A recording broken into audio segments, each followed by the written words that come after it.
আমার নিবেদন সলিল চৌধুরীর লেখা কবিতা একগুচ্ছ চাবি।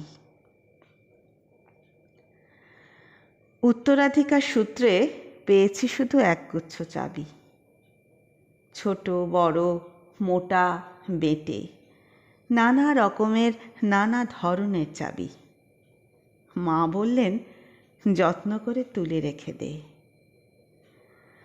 তারপর যখন বয়স বাড়ল, জীবন এবং জীবিকার সন্ধানে পথে নামতে হলো, পকেটে সম্বল শুধু সেই একগুচ্ছ চাবি, ছোট বড় মোটা বেঁটে, নানা রকমের নানা ধরনের চাবি।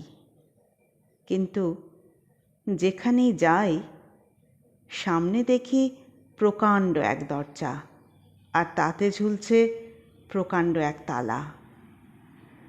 পকেট থেকে চাবির গুচ্ছ বের করি, এ চাবি সে চাবি ঘোরাই ফেরাই, লাগে না, খোলে না। শ্রান্ত হয়ে ঘরে ফিরি।